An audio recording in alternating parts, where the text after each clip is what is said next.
नमस्कार। आज के वीडियो में हम लेकर आए हैं कक्षा 8 प्रखर हिंदी कार्य पुस्तिका कार्यपत्रक 61 से लेकर 65 तक।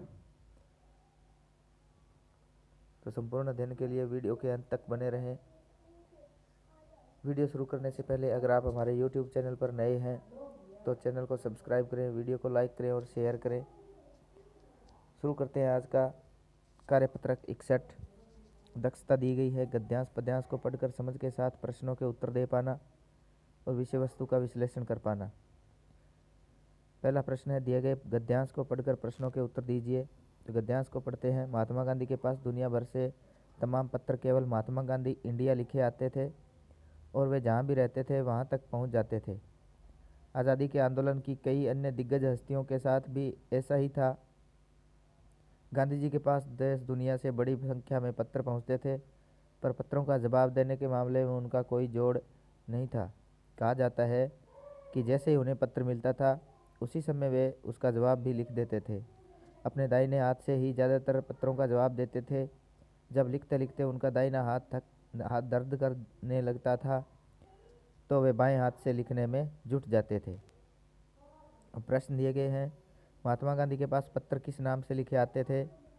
गांधी इंडिया, महात्मा गांधी इंडिया, मोहनदास या करमचंद? तो हमारा उत्तर आएगा महात्मा गांधी इंडिया। उसके बाद दूसरा प्रश्न है, महात्मा गांधी किस हाथ से पत्र लिखते थे? तो विकल्प है दाएं हाथ से, बाएं हाथ से, दोनों हाथों से या किसी से भी नहीं। तो गांधी जी पत्र दोनों हाथों से लिखते थे।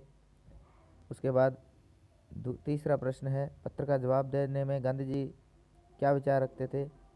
तो उत्तर लिखेंगे, गांधी जी को पत्र मिलते ही उसका जवाब लिखने का विचार रखते थे। उसके बाद चौथा प्रश्न है, यदि आपको पत्र लिखना हो तो आप किस किस को पत्र लिखना चाहेंगे?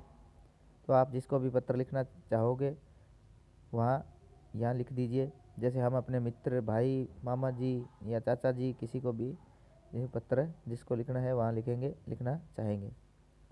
उसके बाद पांचवा प्रश्न है, पढ़ने में आई समस्याओं को लेकर एक व्यक्तिगत पत्र अपने शिक्षक को लिखिए तथा उसे पोर्टफोलियो में लगाइए। तो आप जो भी आपको कोई समस्या आई है पढ़ने में, लिखने में, तो आप अपने शिक्षक को एक पत्र लिख सकते हैं। उसके बाद कार्यपत्रक 62 है, दक्षता है गद्यांश पद्यांश को पढ़कर समझ के साथ प्रश्नों के उत्तर दे पाना। तो फिर इस गद्य को पढ़ते हैं। मदनपुर गांव में एक दिन शेर आ गया। सभी लोग उससे डर कर घरों में छुप गए। एक युवक आगे आया और यह कहने लगा कि कब तक हम इस शेर के डर से घरों में इस तरह छिप कर रहेंगे, हमें कुछ करना होगा। सभी जानते थे कि शेर से लड़ना आसान नहीं है, लेकिन उससे पीछा छुड़ाना भी बहुत ज़रूरी है। अगले दिन सभी ने शेर को पकड़ने की योजना बनाई। लोगों ने मिलकर पेड़ पर एक जाल बांध दिया, एक बकरी को भी वहीं पर बांध दिया। कुछ देर बाद जाल को खींच दिया और शेर जाल में फंस गया।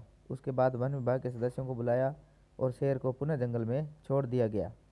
अब इससे प्रश्न है कि यदि शेर को नहीं पकड़ा जाता तो क्या होता? तो विकल्प है, लोग हमेशा डरे समय रहते, शेर रोज़ परेशान करने नहीं आता, शेर डर कर भाग जाता। तो हमारा उत्तर होगा इसमें पहला, कह शेर लोग हमेशा शेर से डरे सहमे रहते। दूसरा प्रश्न है, लोग शेर से डरे हुए क्यों थे? तो विकल्प दिए हैं, शेर उनसे दोस्ती नहीं कर रहा था, शेर उन्हें खा जाता या शेर उनके साथ खेलना चाहता था। तो लोग डरे हुए थे क्योंकि शेर उन्हें खा जाता। तो ख सही है। उसके बाद तीसरा प्रश्न है, वाक्यों को पूरा कीजिए। कह है जंगल का राजा, तो यहाँ लिखेंगे शेर। बहुरंगी पंखों वाला पक्षी, तो बहुरंगी पंखों वाला पक्षी लिखेंगे मोर। और ग में है लंबी गर्दन वाला जानवर, तो लंबी गर्दन वाला ऊँट भी होता है और जिराफ भी होता है। उसके बाद चौथा प्रश्न है, पंक्तियाँ पूरी करिए। क में है मुझे स्कूल का गृह कार्य करना है क्योंकि कल अध्यापक जी जांच करेंगे। ख है मुझे खेलना पसंद है क्योंकि खेलना स्वास्थ्य के लिए अच्छा होता है। ग है मुझे खाना खाना है क्योंकि मुझे भूख लगी है इसलिए खाना खाना है। तो इन वाक्यों को ऐसे पूरे कर देंगे। पांचवा प्रश्न है, शेर जंगल को छोड़कर गांव क्यों आया होगा, लिखिए। तो उत्तर लिखेंगे, शेर जंगल से रास्ता भटक कर गाँव आया होगा और गांव में उसे आसानी से जानवर मिल गए होंगे जिन्हें आसानी से मार सकता है और खा सकता है। इसके बाद छठा प्रश्न, गांव वालों को शहर से बचाना हो तो आप क्या करोगे? तो उत्तर लिखेंगे जैसे हम वन विभाग की टीम को सूचना देंगे और लोगों को घर के अंदर रहने की सलाह देंगे। 63वां कार्यपत्रक है दक्षता है अपनी कल्पना से कहानी कविता को आगे बढ़ाना। इस दी गई कविता को पढ़कर आप भी अपने गांव शहर के बारे में कविता बनाइए। तो कविता दी गई है, इसको पढ़ते हैं। मेरा गांव कितना प्यारा मेरा गांव, पीपल दादा देते छाँव, भीनी भीनी हवा मचलती, मेरे आंगन आती, मैदानों में चरती गायें, इतराती इठलाती, रोज़ सुबह चिड़ियों का गुंजन मीठे गीत सुनाता, बच्चों की किलकारी सुनकर मन पुलकित हो जाता, पगडंडी पर चलते चलते यहाँ नहीं थकते हैं पाँव, कितना प्यारा मेरा गांव। इसी तरह आप भी अपने गांव शहर पे कविता बना सकते हैं। जैसे लिखेंगे कितना सुंदर मेरा गांव, लहलाती फसलें हैं, पेड़ों में लगे हैं फल, अमरूद और आम, कितना प्यारा कितना सुंदर मेरा गांव। फिर है जहाँ है घर मेरा, वहीं है वहीं पेड़ पर एक बुलबुल का डेरा, कोई भी करते रहते काँव काँव, कितना सुंदर मेरा गांव। हर तरफ प्रकृति की माया, कहीं धूप कहीं है छाया, वहीं गांव में है एक देवी की धाम, कितना सुंदर है मेरा गांव। उसके बाद दूसरा प्रश्न है, आओ अब एक और कविता बनाते हैं। इस कविता में नीचे दिए गए शब्दों को काम में लेते हैं। शब्द है जैसे बगीचा है, बर्फी है, चीनी, लड्डू, आम, मिठाई, हजार, तालाब, झरने आदि इस शब्द दिए हैं, इनसे कविताएं बनानी है। जैसे रसगुल्लों की खेती होती, बड़ा मज़ा आता। उसके बाद सारी रेत, तो यहाँ लिखेंगे चीनी होती, बड़ा मज़ा आता। उसके बाद बाग लगे जलेबी के होते तो बड़ा मज़ा आता, शरबत के झरने होते बड़ा मज़ा आता, हलवे का बगीचा होता तो बड़ा मज़ा आता, हर पर्वत बर्फी का होता बड़ा मज़ा आता, खाने लड्डू की होती तो बड़ा मज़ा आता, घर घर घर पर आम उगते बड़ा मज़ा आता, 1 रुपये किलो मिलती मिठाई तो बड़ा मज़ा आता, और रुपए होते 5,000 बड़ा मज़ा आता। ऐसे हम कहानी को पूरी करते हैं। कार्यपत्रक 64वां है दक्षता है विज्ञापन को पढ़कर विश्लेषण कर पाना। नीचे एक विज्ञापन दिया गया है, उसे ध्यान से पढ़िए और नीचे दिए गए प्रश्नों के उत्तर दीजिए। तो ये विज्ञापन है, तपेदिक से अपने आप को बचाएं। तपेदिक मतलब टीबी के लक्षण दिए गए हैं।